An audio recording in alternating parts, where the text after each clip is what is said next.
देखिए हमने जो फ्लूइड का पहला पार्ट पढ़ा है उसका नाम था हाइड्रोस्टैटिक। उसमें हमने फ्लूइड का प्रेशर निकालना सीखा, पास्कल लॉ पढ़ा, बायन्सी निकालना सीखा। वो सब कब पढ़ा? जब फ्लूइड रुका हुआ बीकर में हमने ले लिया है ना, या समुद्र में पानी है या बीकर में पानी है, ये लिया, वो पानी वहां पर रुका हुआ जो भी हमने। अब हाइड्रोडायनेमिक्स में जो हम लोग पढ़ेंगे वहां पर जिस लिक्विड के बारे में पढ़ेंगे वो फ्लो करेगा, यानी the branch of the physics या fluid mechanics in which the fluid flow, जिसमें फ्लूइड फ्लो करेगा उसमें अगर हम लोग स्टडी करेंगे तो उसको हम लोग बोलेंगे हाइड्रोडायनेमिक्स। आपने मैकेनिक्स में भी पढ़ा था ऐसे, काइनेटिक्स और फिर डायनेमिक्स पढ़ा था, है ना, जिसमें आपने वो मैकेनिक्स दो पार्ट पढ़ी थी ना। तो वही चीज यहाँ पे भी जैसे दो पार्ट में हाइड्रोस्टैटिक और हाइड्रोडायनेमिक्स हमने पढ़ा है ना। तो हाइड्रोडायनेमिक्स हम लोग लिक्विड के बारे में पढ़ेंगे जब फ्लो करेगा। तो स्टैटिक में हम लोग बीकर में पानी लेते थे, लिक्विड लेते थे। अब इसमें किसमें लेंगे? पाइप में। अब इसमें हमेशा पाइप के बारे में पढ़ेंगे। पाइप में कोई लिक्विड फ्लो कर रहा है तो उसको बोलेंगे हम, उसी के बारे में हमको स्टडी करना है कि वो फ्लो कर रहा है तो कितनी एनर्जी के साथ फ्लो कर रहा है, कितनी वेलोसिटी के साथ फ्लो कर रहा है, एक सेकंड में कितना वॉल्यूम जा रहा है, यही सब आपको बताना है। मेनली चीज इसमें वेलोसिटी और कितनी एरिया से जा रहा है, पाइप की एरिया कितना है, यही सब हमको इसमें कैलकुलेट करना है। और इसको फ्लो कराने के लिए प्रेशर कितना दिया जा रहा है, ये सब हमको जानना है। ठीक, समझ में आया हाइड्रोडायनेमिक्स में क्या पढ़ना है। अब हाइड्रोडायनेमिक्स हमको पढ़ना है तो उसमें चार तरीके का फ्लूइड फ्लो होता है ना। जो फ्लूइड फ्लो होता है वो चार तरीके का होता है। तो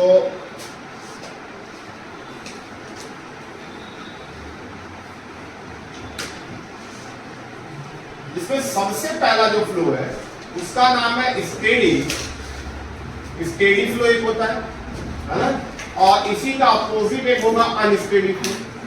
अगर स्टेडी फ्लो होगा तो एक होगा अनस्टेडी। समझिए स्टेडी फ्लो और अनस्टेडी फ्लो क्या होता है। स्टेडी फ्लो वो फ्लो है जिसमें किसी पर्टिकुलर पॉइंट पे हमेशा फ्लूइड की वेलोसिटी सेम होगी, यानी टाइम के रेस्पेक्ट में वो पॉइंट पे वेलोसिटी चेंज नहीं होगी।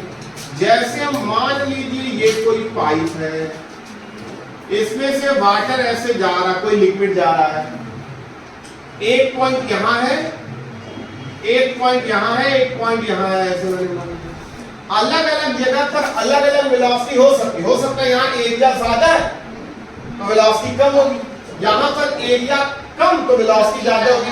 अलग अलग जगह पर वेलोसिटी डिफरेंट हो सकती है, उससे स्टेडी से कोई मतलब नहीं। स्टेडी से मतलब है कि ये वाला जब पार्टिकल ये वाला जब आ रहा है, ये वाला यहाँ है, यहाँ जब पहुंचा तो यहाँ मान लीजिए उसकी 2 मीटर पर सेकंड स्पीड थी, फिर ये आगे चला गया तो ये वाला पार्टिकल जब आगे गया तो यहाँ ये वाला पार्टिकल, ये वाला फ्लूइड का पार्टिकल जब यहाँ पर आया तो उसकी भी वेलोसिटी इस पॉइंट पे 2 मीटर पर सेकंड पे होनी चाहिए। यानी इस पॉइंट पे जितने भी पार्टिकल आएंगे फ्लूइड के सबकी वेलोसिटी क्या होना चाहिए? सेम होना चाहिए, यानी 2 मीटर पर सेकंड होना चाहिए। यहाँ पर मान लीजिए 5 मीटर पर सेकंड, तो जितने भी पार्टिकल फिर यही पार्टिकल यहाँ पर जाएंगे तो वहां पर कितनी हो जाएगी? 5 मीटर पर सेकंड। यहाँ पर मान लीजिए फिर 1 मीटर पर सेकंड है तो जितने भी पार्टिकल जाएंगे सबकी वेलोसिटी वहां पर 1 मीटर पर सेकंड है, यानी टाइम के रिस्पेक्ट में इस पॉइंट की वेलोसिटी सेम रहेगी, वो चेंज नहीं होगी। उसी को हम लोग बोलेंगे स्टेडी फ्लो, यानी टाइम के रिस्पेक्ट में वो वेलोसिटी जो है यहाँ पर इस पॉइंट पर जितने भी पार्टिकल आएंगे उनकी वेलोसिटी सेम। समझ में आ रही बात? Steady flow. और अगर स्टेडी फ्लो है तो जो फ्लूइड है ना वो बिल्कुल एक लाइन में जाएंगे, लड़ाई झगड़ा करते नहीं जाएंगे, ये बिल्कुल एक लाइन में जाएंगे, यानी उसको बोलते हैं स्ट्रीम।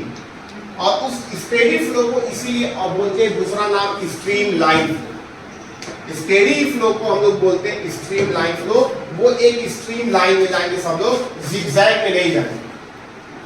तो एक देखा होगा ना पानी बहता हुआ एकदम शांत तरीके से एकदम जा रहा है, और भी पानी बहता हुआ पूरा लड़ाई झगड़ा करते हुए जा रहे हैं। समझ में आ रही बात? तो एकदम शांत तरीके से एक लाइन में जो वाटर फ्लो करता है उसको हम लोग क्या बोलते हैं? Stream line flow. Steady flow का दूसरा नाम स्ट्रीम लाइन। अगर स्टेडी फ्लो होगा तो स्ट्रीम लाइन। समझ में आ रही बात?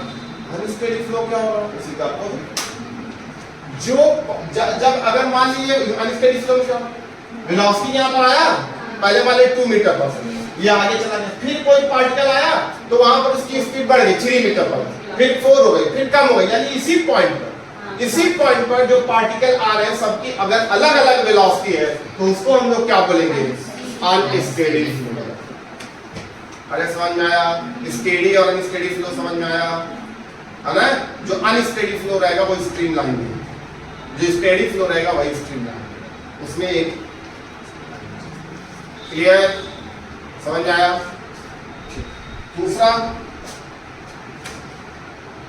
दूसरा जो है अभी कुछ लिखना नहीं, दूसरा जो है उसको हम बोलेंगे लैमिनार एंड टर्बुलेंट फ्लो। क्या होता है? यही सबसे important, laminar flow and turbulent flow है ना? लैमिनार फ्लो वो फ्लो है, वही जो मैंने अभी स्ट्रीमलाइन की डिफिनेशन बताया। लैमिनार फ्लो वो फ्लो है जिसमें फ्लूइड एक लाइन में, एक रेगुलर मैनर में एकदम बिल्कुल सीधे बच्चे की तरह से अगर चलेगा ना, उसको हम बोलेंगे लैमिनार फ्लो। और टर्बुलेंट फ्लो अगर जिगजैग मैनर में चल रहा है ना, कोई इधर जा रहा है, कोई इधर जा रहा है, कोई इधर जा रहा है, मतलब आगे इससे, मतलब लैमिनार फ्लो क्या होगा, ये वाला पार्ट एकदम लाइन में, इधर वाले एकदम लाइन में, ऐसे एकदम एक लाइन में जा रहे हैं, जितने भी पार्टिकल है सब एक के ऊपर एक एक लाइन में जा रहे हैं, तो क्या बोलेंगे? और अगर वही पार्टिकल, ये वाला पार्टिकल पहले इधर जाएगा, टकराएगा, फिर इधर आएगा, फिर इधर जाएगा, फिर इधर जाएगा, फिर इधर आएगा, फिर इधर जाएगा, फिर ऐसे अगर जाएगा तो उसको हम लोग क्या बोलेंगे? Turbulent flow.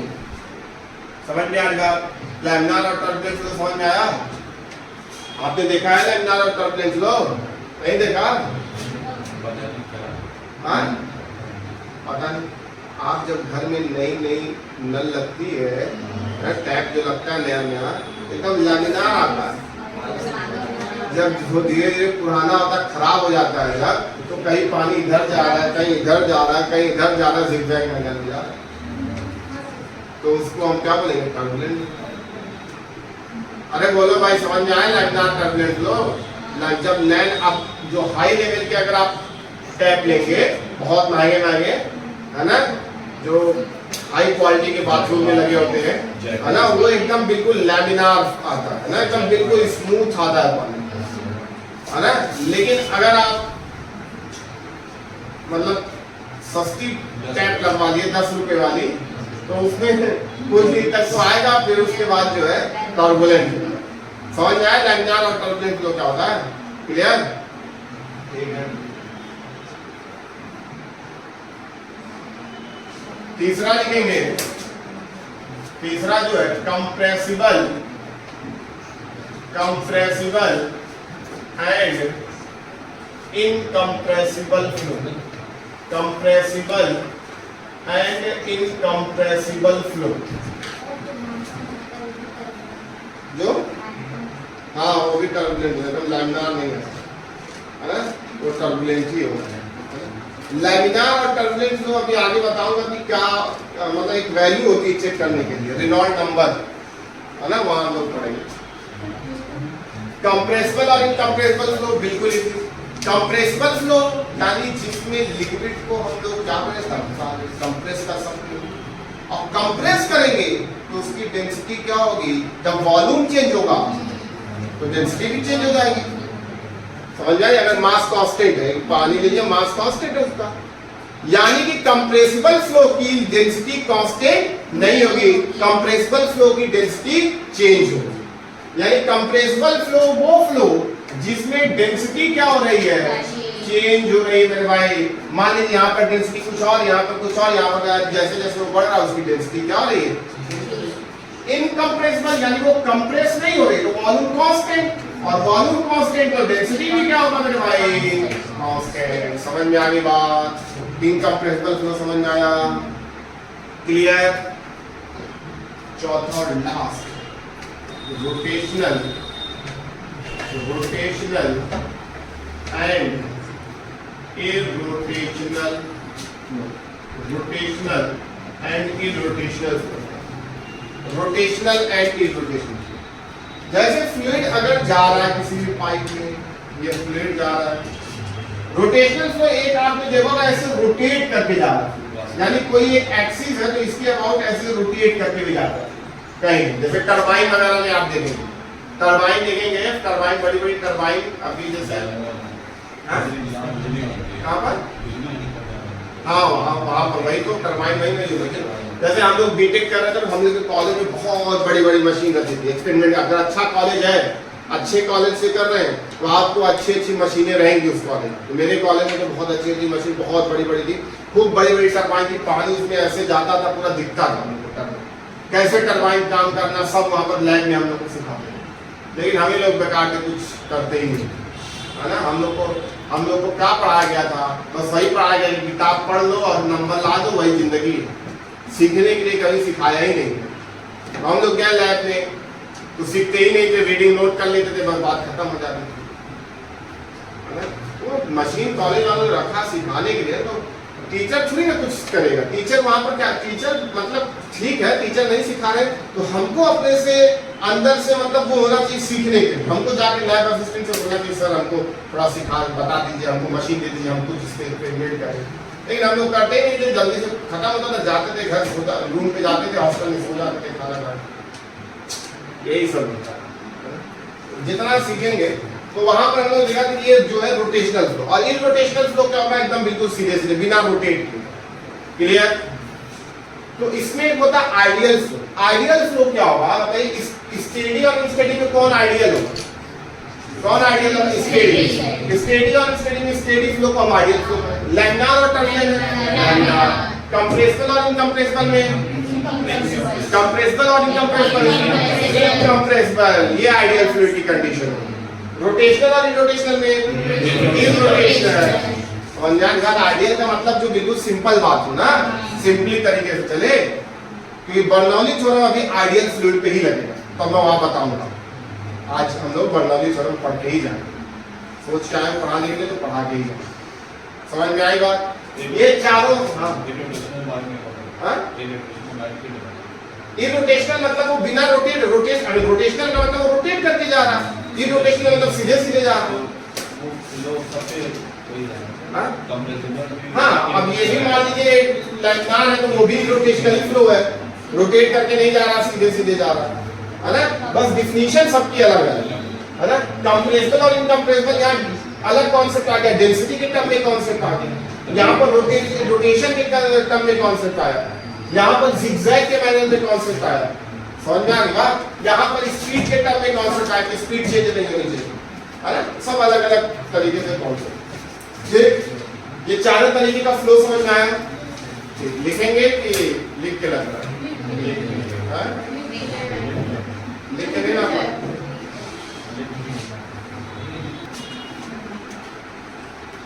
हेडिंग लिखेंगे इक्वेशन ऑफ कंटिन्यूटी, बहुत ही important topic, equation of continuity.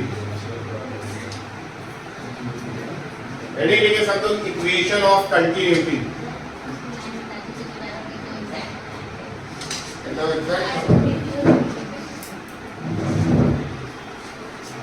Equation of continuity लिखा, बस वही पढ़ा सकते हो।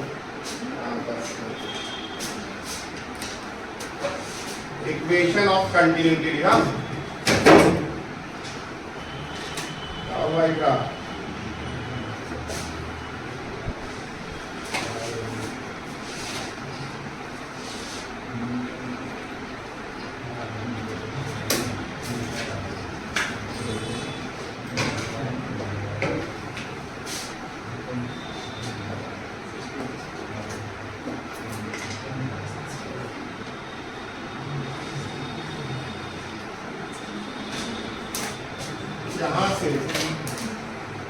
देखिए हमको जो भी पढ़ना है वो पाइप में पढ़ना है, पाइप फ्लो में।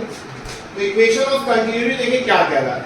Equation of continuity law of conservation of mass के बारे में ये बता रहा है कि एक सेकंड में जितना मास यहां से पाइप के अंदर जाएगा एट द सेक्शन एक्स, इसको मैं मान लो एक्स, सेक्शन एक्स पे जितना एक सेकंड में मास अंदर जाएगा, एक सेकंड में वाई सेक्शन से यानी यहां से उतना ही बाहर निकलेगा।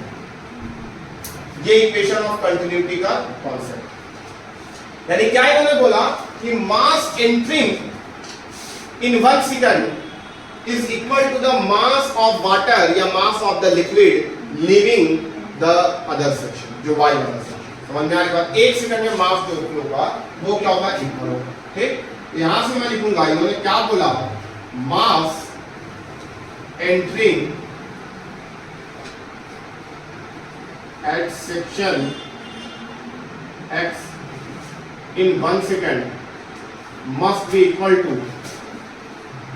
mass of fluid leaving या mass of liquid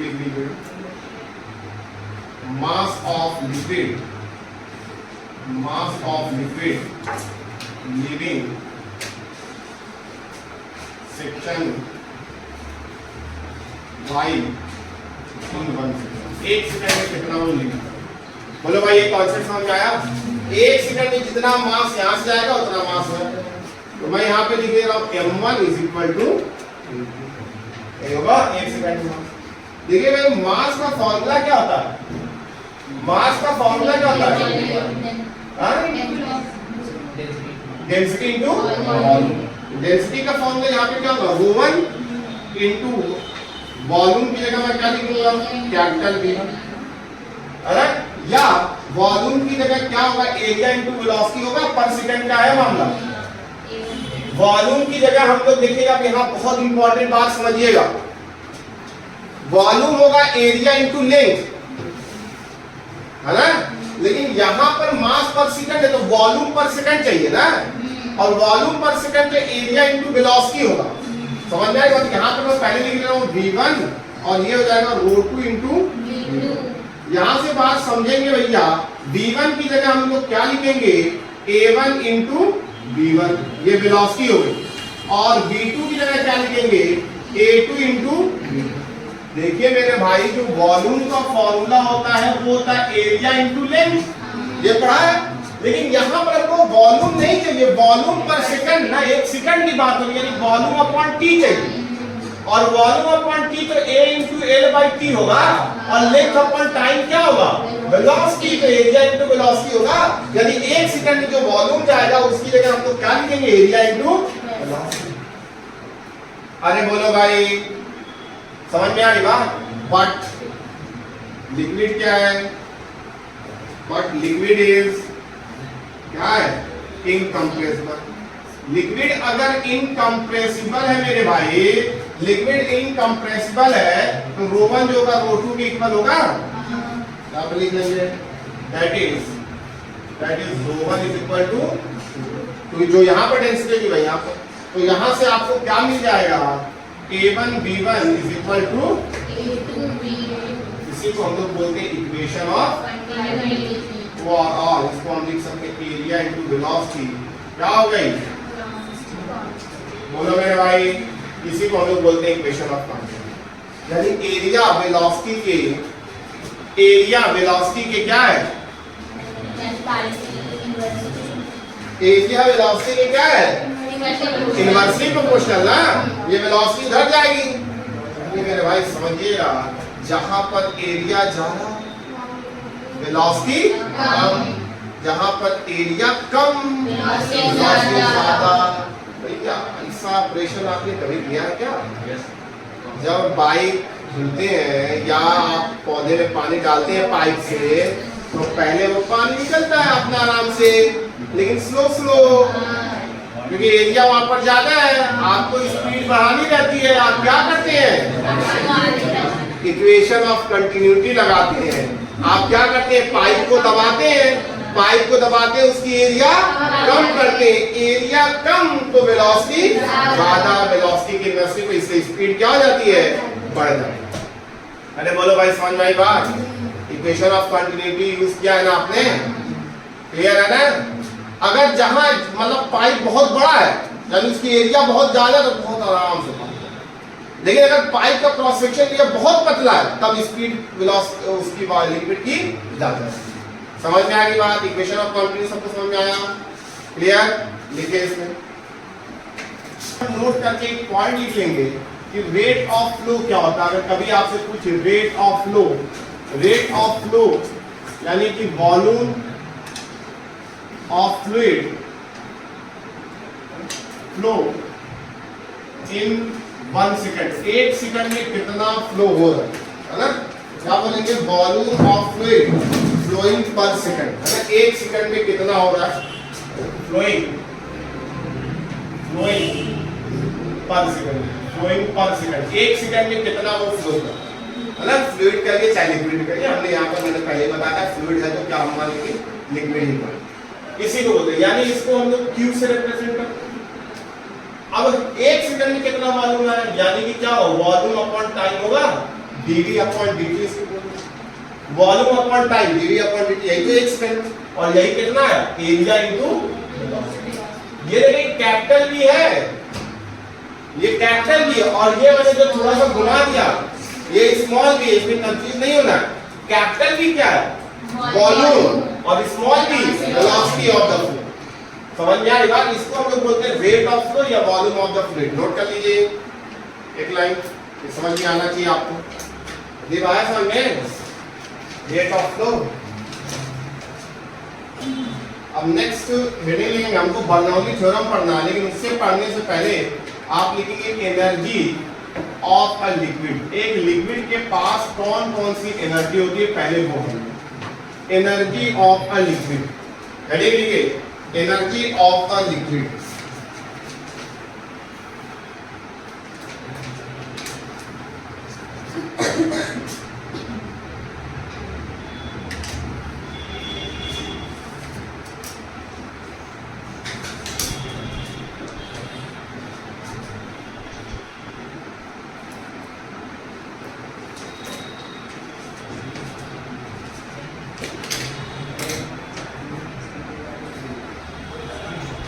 देखिए भाई, अगर लिक्विड मोशन में है तो उसके पास 3 तरीके की एनर्जी है। अच्छा, कोई ऑब्जेक्ट अगर मोशन में है ना, तो उसके पास मोशन की वजह से कौन सी एनर्जी, और वो ऑब्जेक्ट अगर ऊपर की तरफ मूव कर रहा है तो क्या होगा? एक और एनर्जी बढ़ जाएगी। 2 तरीके की एनर्जी। वही अगर लिक्विड जो है ऊपर या यानी अपनी हाइट भी चेंज कर रहा है और मूव कर रहा है, तो लिक्विड के पास भी 2 तरीके की एनर्जी होगी। एक मूव कर रहा है तो उसकी वजह से एक वो अपने लेवल से ऊपर जा रहा है या अपने लेवल से नीचे जा रहा है, तो उसकी वजह से क्या होगा? पोटेंशियल एनर्जी होगी। लेकिन कोई ऑब्जेक्ट के पास सिर्फ 2 तरीके की होती है, लेकिन लिक्विड के पास एक और एक्स्ट्रा होती है। जो एक्स्ट्रा एनर्जी है उसका नाम है प्रेशर एनर्जी, क्योंकि लिक्विड बिना प्रेशर के मूव ही नहीं करेगा। जब तक कि पाइप में प्रेशर का डिफरेंस नहीं होगा तब तक लिक्विड मूव नहीं करेगा।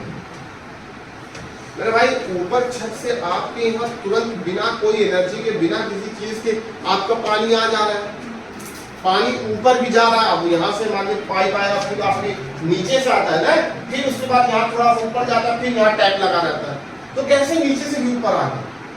क्या हुआ? ये प्रेशर एनर्जी का डिफरेंस। यानी यहाँ पर जहाँ टैप है ना, जहाँ पे हम ओपन करते हैं ना, वहाँ प्रेशर बहुत कम। कितना प्रेशर होगा वहां पर? जहाँ टैप लगा वहां पर एटमॉस्फेयर है ना, तो एटमॉस्फेरिक प्रेशर होगा। टैप जहाँ ओपन करेंगे, टैप जहाँ से पानी गिरेगा वहाँ एटमॉस्फेरिक तो है, और बाकी जहाँ से आ रहा है पानी वहाँ बहुत ज्यादा प्रेशर। तो जो फ्लूइड यानी लिक्विड मूव करेगा वो प्रेशर के डिफरेंस की वजह से मूव करेगा। तो लिक्विड के पास टोटल कितनी एनर्जी होगी? 3 तरीके की, एक प्रेशर एनर्जी, एक काइनेटिक एनर्जी और एक पोटेंशियल। अगर कोई ऑब्जेक्ट होगा तो उसके पास 2 एनर्जी, काइनेटिक पोटेंशियल। लेकिन अगर हॉरिजॉन्टल लेवल पे सिर्फ मूव कर रहा है तो सिर्फ काइनेटिक, और बिना वेलोसिटी भी धीरे धीरे मूव करा रहे हैं ऊपर की तरफ तो सिर्फ पोटेंशियल। लेकिन ऊपर भी ले जा रहे हैं, मूव भी करा रहे हैं स्पीड के, तो काइनेटिक पोटेंशियल। लेकिन अगर वही लिक्विड के केस में आ जाएंगे तो प्रेशर एनर्जी हटेगा। टोटल कितनी एनर्जी होगी? 3 तरीके की एनर्जी होगी। पहली हम लोग लिखेंगे pressure energy.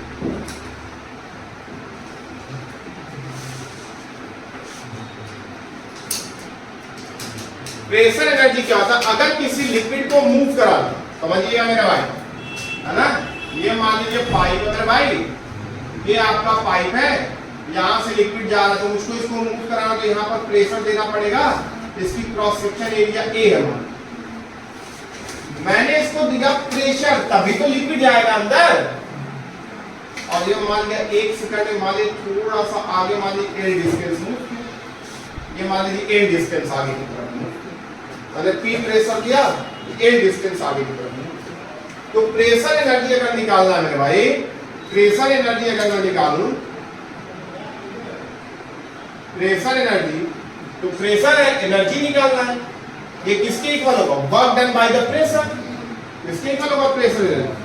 Work done by, जो प्रेशर पी लगा रहे हैं उसके द्वारा कितना वर्क डन होगा। अरे एनर्जी क्या होती है? जो उसके ऊपर काम होता है वही तो work done by pressure, pressure के द्वारा कितना वर्क, और वर्क डन का फॉर्मूला क्या होता है? फोर्स इनटू, और फोर्स तो है नहीं यहाँ पर, तो फोर्स में क्या लिखेंगे? पी इंटू ए ना, प्रेशर इंटू एरिया। यहाँ पर मैं लिख दे रहा हूँ क्या? फोर्स इंटू, यही होता है। अरे बोलो मेरे भाई, यहाँ पर क्या लिखेंगे? फोर्स में क्या लिखेंगे? प्रेशर इंटू एरिया, और डिस्प्लेसमेंट मैंने मान लिया ए क्या किया है उन्होंने कुछ देर में, है ना? तो मेरे भाई बोलिएगा एरिया इंटू लेंथ कितना होगा? वॉल्यूम, है ना? ये पे कितना हो जाएगा?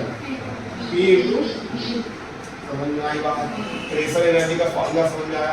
पी इंटू वी, आपने केटीजी में ऐसा कुछ पढ़ा होगा, पी वी यानी पी इंटू वी एक्चुअल में प्रेशर एनर्जी। समझ में आ रही बात? पी इंटू वी यानी इतना प्रेशर देकर हम इसको वी वॉल्यूम, यानी ये कितना वॉल्यूम होगा? वी इतना वॉल्यूम हम इसको आगे मूव करें। अगर पी प्रेशर देंगे और वो वी वॉल्यूम अंदर जा रहा है, वी वॉल्यूम मूव कर रहा है, वी इतना पानी, वी वॉल्यूम इतना पानी या लिक्विड आगे मूव कर रहा है, प्रेशर एनर्जी कितना होगा? P into. समझ में आ रही बात? और एनर्जी है तो यूनिट तो वही होगी जो, लेकिन मेरे भाई आपको इस चैप्टर में प्रेशर एनर्जी से मतलब नहीं है, आपको मतलब है pressure energy per unit volume से, यानी एक यूनिट वॉल्यूम, क्योंकि ये वॉल्यूम पता नहीं कितना होगा, इससे वॉल्यूम तो दिया नहीं रहेगा। तो आपको जो जरूरत है वो पर यूनिट वॉल्यूम से जरूरत है। तो यहाँ पर मेरे भाई देखेंगे pressure energy per unit volume, यानी वॉल्यूम से क्या कर देंगे? डिवाइड, और वो किसके इक्वल हो जाएगा? प्रेशर। यही इंपॉर्टेंट है, pressure energy per unit volume, इसी की जरूरत है। प्रेशर एनर्जी यानी एक यूनिट वॉल्यूम को, एक यूनिट वॉल्यूम अगर है लिक्विड के पास, है ना, यानी 1 मीटर क्यूब वॉल्यूम है, तो उसके पास प्रेशर एनर्जी कितनी होगी? पी, जितना प्रेशर हम उसको देंगे। समझ जाएगा? और टोटल प्रेशर एनर्जी निकालने को हमको टोटल वॉल्यूम से क्या कर देना पड़ेगा? मल्टीप्लाई। क्लियर? प्रेशर एनर्जी सबको समझ में आया? तो सबसे पहले हेडिंग लिखेंगे प्रेशर एनर्जी, फिर उसमें लिखेंगे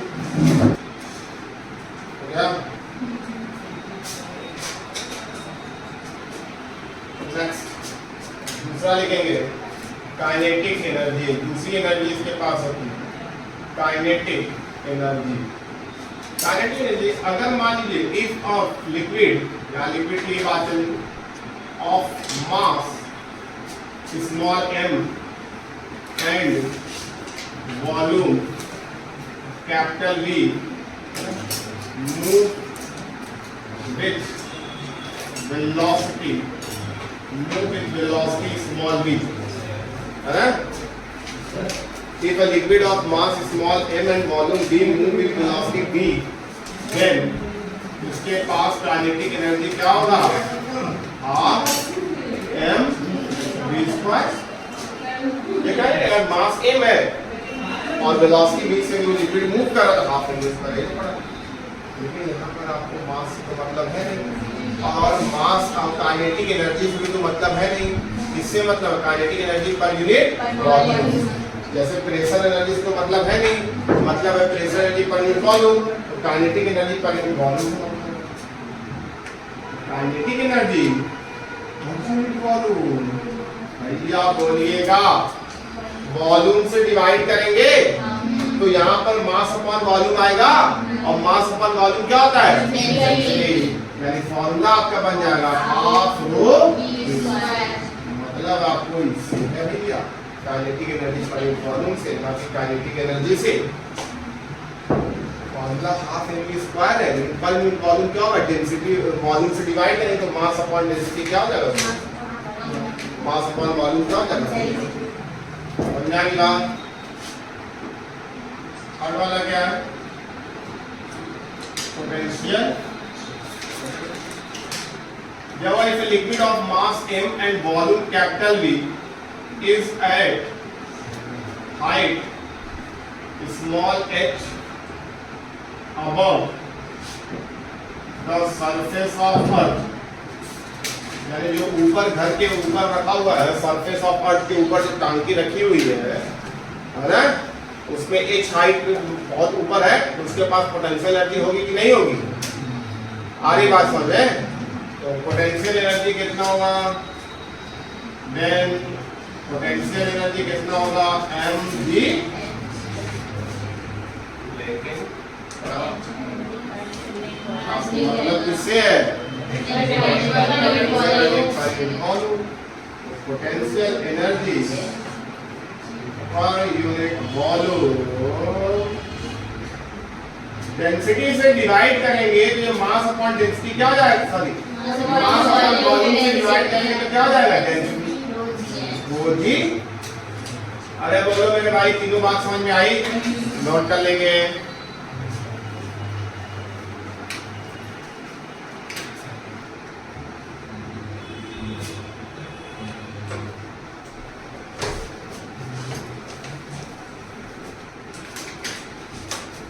बर्नौली साइंटिस्ट थे, सभी तो उन्हीं के नाम पे, अपने नाम पे। तो बर्नौली ने एक फ्लूइड फ्लो के बारे में बताया कि अगर कोई फ्लूइड किसी पाइप से फ्लो कर रहा है तो बोला sum of the mechanical energy of the fluid, fluid के पास कितनी मैकेनिकल एनर्जी होती है? 3। अगर कोई ऑब्जेक्ट होता तो उसके पास 2 होता। वो आपने पढ़ा काइनेटिक प्लस पोटेंशियल कांस्टेंट होता है ना, वर्क पर एनर्जी। तो यहाँ पर फ्लूइड है, तो बर्नौली ने बस यही बताया कि अगर कोई फ्लूइड फ्लो कर रहा है किसी पाइप में, एक जगह से दूसरी जगह पर जा रहा है या तीसरी जगह पर जा रहा है, कहीं भी जा रहा है, हर जगह उसकी sum of the total energy per unit volume क्या होगा? कांस्टेंट होगा। यानी कि pressure energy per unit volume P, यानी कि potential energy per unit volume rho GH, यानी कि kinetic energy per unit volume half rho V square, इन तीनों का सम यानी pressure energy per unit volume, potential energy per unit volume, kinetic energy per unit volume, इन तीनों का सम क्या होगा? वो चेंज नहीं। अगर प्रेशर एनर्जी बढ़ेगी तो हो सकता है काइनेटिक कम हो जाए, पोटेंशियल कम हो जाए। यानी 3 में से कोई बढ़ेगी, कोई घट सकती है ना, 3 का कॉम्बिनेशन बनेगा ना। प्रेशर को कम करेंगे तो हो सकता है काइनेटिक बढ़ जाए, पोटेंशियल कम हो जाए, कुछ भी हो सकता है। यानी लेकिन तीनों का सम, अगर मैंने प्रेशर एनर्जी दिया हुआ है 10 जूल, है ना, काइनेटिक एनर्जी है 5 जूल और पोटेंशियल एनर्जी है 5 जूल, काइनेटिक एनर्जी भी है 5 जूल, टोटल एनर्जी कितनी है? मैंने अब प्रेशर एनर्जी को बढ़ा दिया, 12 जूल कर दिया। प्रेशर एनर्जी को बढ़ाया तो मैंने देखा काइनेटिक एनर्जी बढ़ गई, काइनेटिक एनर्जी हो गई 8 जूल, सॉरी 7 जूल हो गई। तो पोटेंशियल एनर्जी कितनी हुई? अरे इसको मैंने बढ़ा के 12 किया और इसको मैंने 7 किया तो ये 1 हुआ, ये कम हुई। अगर मैंने मान लीजिए इसको बढ़ाया, ये कम होकर 4 हो गई, तो ये कितना हुआ? ये 12 हुआ है ना, और ये मान लीजिए 4 हो गए, 5 से 4 हो गए, ये भी 4 हो जाए, दोनों कम हो। तो कुछ भी हो सकता है मेरे कहने का, बस तीनों का सम। समझ में आया बर्नौली थ्योरम क्या है? बर्नौली थ्योरम जैसे इक्वेशन ऑफ कंटिन्यूटी किसको कंजर्व करने के लिए बता रहा था? मास को। 1 सेकंड में मास जो कंजर्व हो रहा था वो कांस्टेंट था, इक्वेशन ऑफ कंटिन्यूटी की उसी का मैथमेटिकल एक्सप्रेशन था। और बर्नौली थ्योरम किसका कंजर्वेशन है? एनर्जी का। यानी Bernoulli theorem is the mathematical expression of the conservation of energy in a fluid flow. और इक्वेशन ऑफ कंटिन्यूटी क्या था? Is the conservation, is the mathematical expression for the conservation of mass पर second. 1 second में कितना मास। दोनों में difference समझ में आया? ये बर्नौली थ्योरम सबको समझ में आया क्या है? बर्नौली थ्योरम किसके लिए होता है? आइडियल फ्लूइड की non ideal fluid? Ideal fluid. Ideal fluid किसके लिए होता है मेरे भाई? आइडियल फ्लूइड हम लोग किसके बोलेंगे? आइडियल फ्लूइड सबसे पहले बताइएगा कौन सा फ्लो? स्टेडी फ्लो को हम लोग क्या बोलेंगे?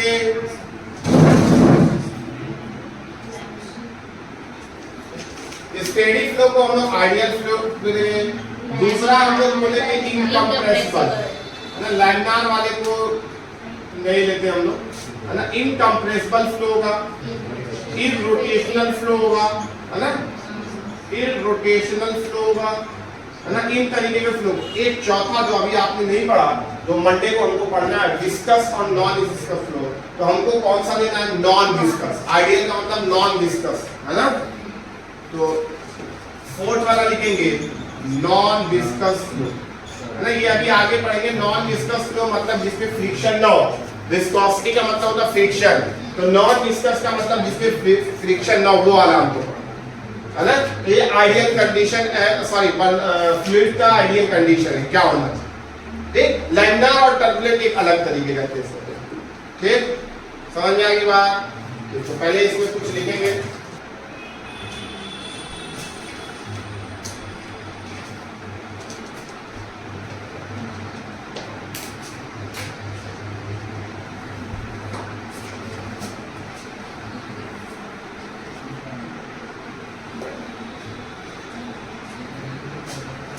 ये मान लीजिए मैंने एक पाइप बनाया हुआ है ना, ये मैंने एक पाइप बनाया हुआ है, दोनों के ये मान लीजिए सेक्शन x है और ये सेक्शन y। इसकी एरिया मैंने ज्यादा लिया हुआ है A1 और इसकी एरिया मैंने कम लिया हुआ A2। इक्वेशन ऑफ कॉन्टिन्यूटी से यहाँ पर वेलोसिटी v1 जो कि वो कम होगी और यहाँ से जो निकलेगा वो वेलोसिटी क्या होगी? अरे बोलो भाई। और दोनों के बीच में जो हाइट का डिस्टेंस दिया हुआ, ये मान लीजिए ग्राउंड से, ये मान लीजिए आपका सरफेस है ना, ये सरफेस हॉरिजॉन्टल है, उसका यहाँ से जो पॉइंट दिया हुआ है, ये जो डिस्टेंस दिया हुआ है, ये मान लीजिए इसका h1 दिया हुआ है, और ये मान लीजिए ग्राउंड से इसकी जो डिस्टेंस दी हुई है, ये मान लीजिए आपका, है ना। अब इसमें से अगर लिक्विड जा रही है, यानी अगर कोई लिक्विड यानी वाटर अगर यहाँ से फ्लो कर रहा है, मान लीजिए ऐसे लिक्विड फ्लो कर रहा है, कब फ्लो करेगा? प्रेशर कहाँ पर ज्यादा होगी? x पे कि y पे? यहाँ पर अगर प्रेशर P1 है और यहाँ पर कुछ ना कुछ प्रेशर होगा, जो ओपन है तो यहाँ पर P2 होगा, मान लीजिए एटमॉस्फेरिक प्रेशर होगा, तो उधर एटमॉस्फेयर होगा। तो अगर लिक्विड को यहाँ से वहां लेकर जाना है तो मुझको P2 से ज्यादा प्रेशर यहाँ देना पड़ेगा, है ना, तभी तो लिक्विड वहां जाएगा। डायग्राम सबको समझ में आया? ये क्लियर है? यहाँ पर डायग्राम ये सेक्शन x है, यहाँ से ये जरूर। अब देखिएगा, सबसे पहले मैं इक्वेशन ऑफ कंटिन्यूटी आपको बताऊं। According to equation of continuity, equation of continuity क्या कह रहा है कि जो वॉल्यूम फ्लो रेट है ना, यानी वॉल्यूम अपॉन टाइम, है ना, volume flow rate, volume upon time, इसी को क्यों बोलते हैं? ये क्या कांस्टेंट है, यानी A1 into V1 जो होगा वो एरिया A2 into V2 के इक्वल होगा। वॉल्यूम फ्लो रेट जो होगा A1 into V1 equal to A2 into V2 के इक्वल होगा। बोलो है ना, यही तो होगा। या इसको हम V भी बोल सकते हैं या V/T भी बोल सकते हैं, अगर पर सेकंड में ये कांस्टेंट होगा। अच्छा, ये हो गया इक्वेशन ऑफ कंटिन्यूटी। अच्छा, अब यहाँ से हम लोग प्रेशर लगा रहे हैं तो यहाँ वर्क डन कर रहे हैं, है ना। तो यहाँ से वर्क डन कितना होगा? Work done by pressure P1, P1 के द्वारा वर्क डन कितना होगा? वर्क डन पर सेकंड, जो वर्क डन पर सेकंड, एक सेकंड में कितना वर्क डन होगा? Work done per second by pressure P1 at section x पे जो वर्क डन कितना होगा बताइएगा? वर्क डन पर सेकंड मतलब क्या? Work done force into displacement होगा। फोर्स कितना है? P1 इनटू डिस्प्लेसमेंट कितना है? P1 इनटू A1 फोर्स हो गया, और डिस्प्लेसमेंट पर सेकंड V1 होगा A1। या आप ऐसे डायरेक्ट लिख सकते हैं, वर्क डन पर सेकंड को पावर इनटू बोलते हैं और पावर का फॉर्मूला क्या होता है, फोर्स इंटू वेलोसिटी, और फोर्स कितना है P1 इंटू A1 और वेलोसिटी कितना है, समझ आएगा। यहाँ पर कितना वर्क डन किया जाएगा, क्लियर है, ठीक।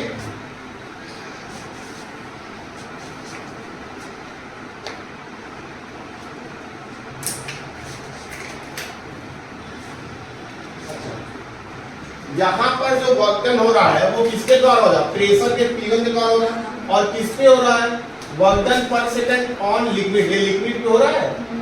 यहाँ पर जो वर्क डन हो रहा है, work done per second on liquid, जो इसके अंदर लिक्विड हो रहा है वो उसके हो रहा है, कौन कर रहा है, प्रेशर। अच्छा, यहाँ पर कौन वर्क डन कर रहा है, सेक्शन X पर वर्क डन पर सेकंड, यहाँ पर जो वर्क है वो लिक्विड कर रहा है, लिक्विड आ रहा, work done per second by liquid, liquid के द्वारा वर्क डन हो रहा है, किस पे, ऑन प्रेशर P2 पे, P2 पे वर्क हो रहा है भैया, एकदम ध्यान से समझिए। यहाँ पर P1 वर्क कर रहा था, यहाँ जो अंदर लिक्विड थी उसको धकेल रहा था। अब ये जो गया यहाँ पर जो है वर्क कौन कर रहा है, लिक्विड कर रहा है, किसपे कर रहा है, P2 पे, जो प्रेशर है उसके अगेंस्ट कर रहा है ना, work done per second by liquid on pressure P2 या अगेंस्ट प्रेशर P2 है ना। ये कहां पर होगा, एट सेक्शन 1। ये कितना होगा, पर सेकंड पावर है फोर्स इंटू वेलोसिटी, यानी P2 into A2 into B2 होगा। बोलो मेरे भाई, ये आ गया, क्लियर है यहाँ तक।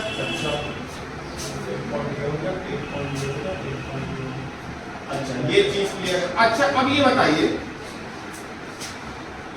ये ऊपर जा रहा है कि नीचे जा रहा है, ऊपर जा रहा है, तो हमने प्रेशर जो किया उसकी वजह से पोटेंशियल एनर्जी क्या हो, इंक्रीज की degree increase.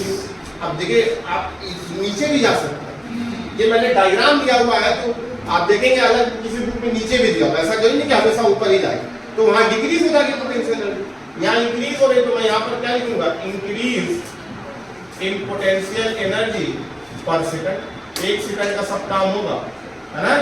Increase in potential energy पर सेकंड कितना होगा, तो रहेगा m g कितना आ जाएगा, h2 माइनस h1 होगा है ना। और ये मास फ्लो रेट पर सेकंड है, एक सेकंड है ना, एक सेकंड में कितना मास है, ये मास अपॉन टाइम, ये जो m है वो मास अपॉन टाइम है, इंक्रीज इन पोटेंशियल एनर्जी पर सेकंड, क्लियर। ये एक सेकंड में कितना मास है, ये मास नहीं, एक सेकंड में कितना मास है वो हमने रखा, ठीक, तो ये m हो जाएगा है ना। अच्छा और काइनेटिक एनर्जी बताइए क्या हो रही है, काइनेटिक एनर्जी यहाँ पर क्या हो रही है, कैसे पता पड़ रही है,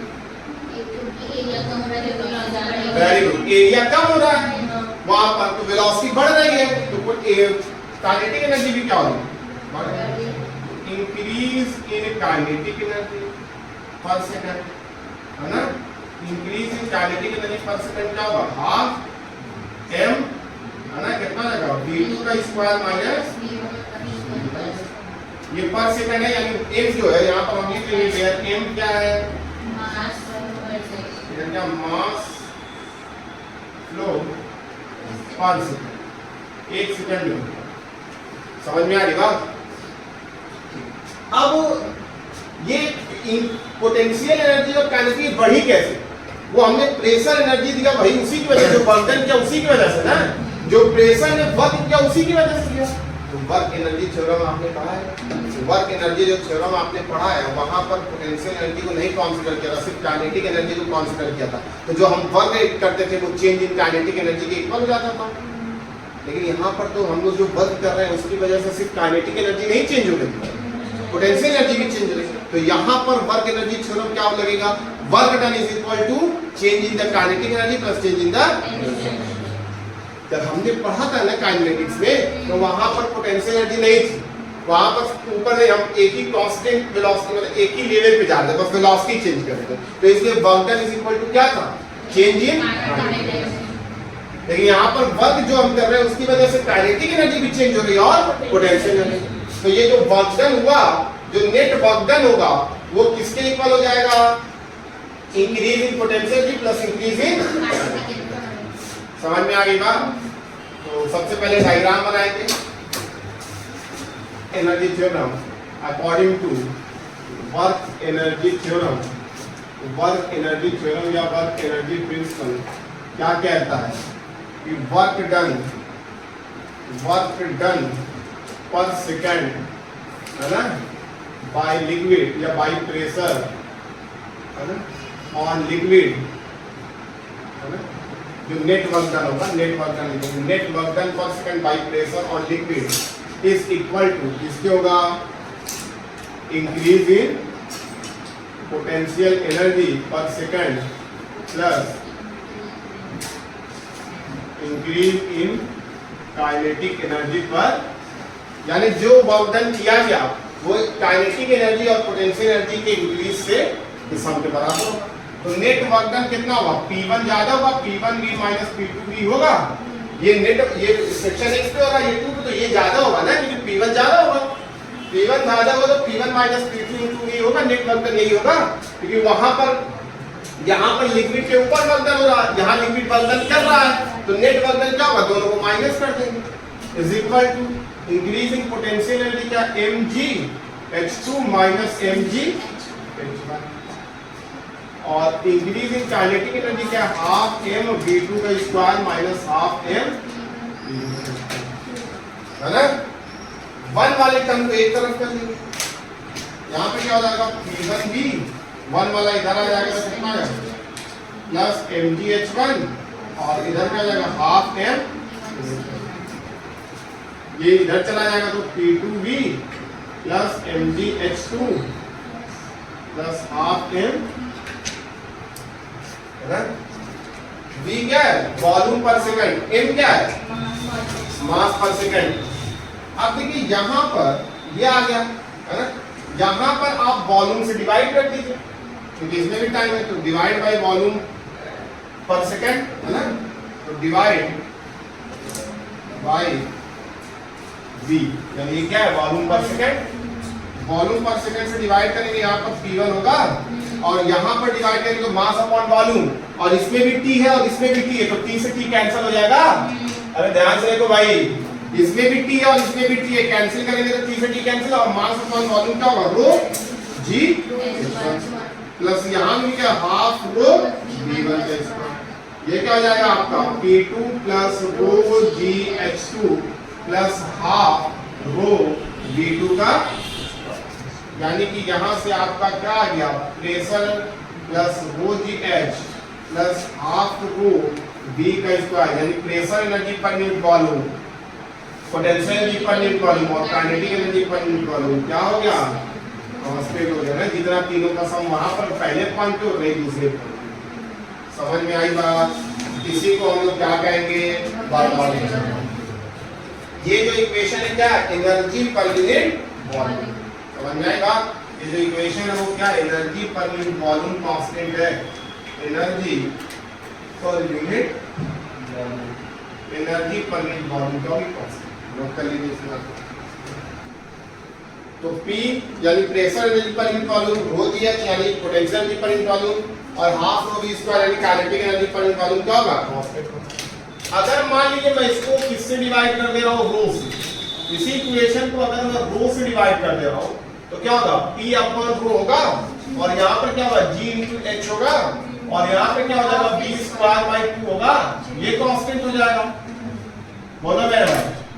अब देखिएगा यहाँ पर तो mgh था पहले, gh है, m गायब हो गया, तो ये क्या हो गया, एनर्जी पर यूनिट मास हुआ, यहाँ पे हाफ mv स्क्वायर का m गायब हो गया, यानी ये जो इक्वेशन बनी इसको हम लोग बोलेंगे एनर्जी पर यूनिट मास, ये भी क्या होगा, कांस्टेंट होगा। बर्नौली ने बताया था कि ये energy per unit volume constant होगा, तो एनर्जी पर यूनिट मास भी कांस्टेंट होगा, और ये P upon rho plus GH plus V square, ये याद करने की जरूरत नहीं, ये याद करना है आपको, यहां से बना देंगे, है ना। अच्छा सुनिएगा, अगर इसी को मैं फिर से G से डिवाइड कर दूं,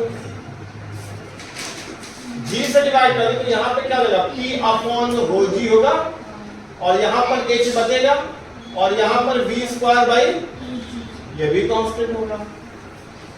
पहले मास से डिवाइड किया, अब G से डिवाइड किया, तो mg गायब हो गया, यहाँ पे mg क्या होता है, वेट, तो इसलिए इसको हम लोग क्या बोलेंगे,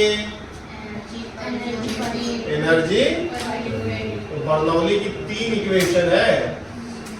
जो मेन वाली है वो एनर्जी पर यूनिट वॉल्यूम, और इसको डेंसिटी से डिवाइड करेंगे तो एनर्जी पर यूनिट मास, और लास्ट में आपको जी से डिवाइड करें एनर्जी पर यूनिट। यहां पर देखिए जो P अपॉन रो जी है ना मेरे भाई, इसको बोलते हैं प्रेशर हेड। इसको हम लोग क्या बोलेंगे? Pressure head. जो H है ना, इसको हम लोग बोलते हैं ग्रेविटेशनल हेड। सिर्फ H को हम लोग बोलते हैं ग्रेविटेशनल हेड, और V स्क्वायर अपॉन 2G को क्या बोलते हैं? बोले भाई, इसको बोलते हैं वेलोसिटी हेड। नोट करें, कभी कभी न्यूमेरिकल में एक नंबर में यही पूछ देता है कि प्रेशर हेड क्या है, ग्रेविटेशनल हेड क्या है और वेलोसिटी हेड।